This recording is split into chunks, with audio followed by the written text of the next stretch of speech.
Well, we have a high volume of disease in the population, as you rightly say. We have a very high portion of the population vaccinated. That gives really excellent protection, in particular, against the likelihood of somebody who picks up this infection having that infection become a severe infection that might require hospitalisation or admission to ICU, or could have more significant effects for an individual. It does have an impact in terms of reducing transmission overall, but it's still possible to transmit this infection even if you're vaccinated, and to pick this infection up and pass it on to other people even if you're vaccinated.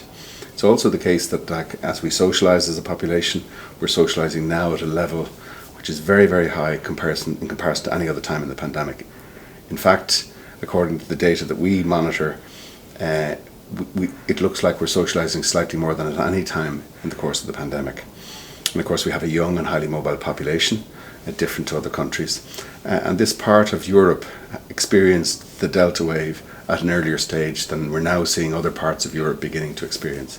So this infection affects different populations at different times. Different populations are structured differently. And even though we have very, very high levels of vaccination, which is giving great protection to the people who have been vaccinated, it's still the case that we need something extra and a little bit more in terms of our compliance and adherence, collectively and individually, to the basic public health measures to ensure that we can limit transmission and turn around what is a very, very high surge of infection that we're experiencing at the moment.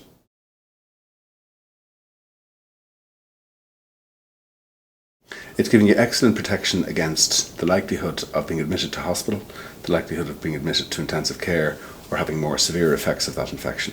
So for most people, it will turn what could be a more severe infection into a milder illness.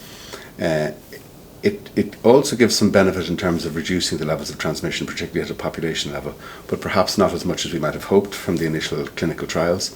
But it is having an effect on that. But it's really important effect, and the primary objective of the vaccination programme was to give protection against severe infection for individuals who received the vaccine. And it's really working very well, and it has held up very well in that regard. We're now going through the programme, as we know, of boosting and offering a third dose to people who've been vaccinated over the age of 60. And we have already vaccinated those over the age of 80, and we're beginning to see some encouraging signs in terms of the levels of protection, but also the levels of infection among those age groups that have received the booster dose. So again, the importance of coming forward, if it's time for your booster, come forward and get that booster. And if you haven't been vaccinated, 1 in 5 people between the ages of 18 and 30, 2 in 5 people between the ages of 12 and 15 have yet to be vaccinated. It's really important for you and for the risk that you might pose in terms of transmission to other people who are vulnerable, particularly in your family, your loved ones, for you to come forward and get vaccinated. If you haven't come forward, it's not too late. The HSE wants to see you, and there isn't going to be any, let's say, challenge or question as to why you haven't come forward until now. People will be happy to see you coming forward and becoming part of our vaccinated pool of people.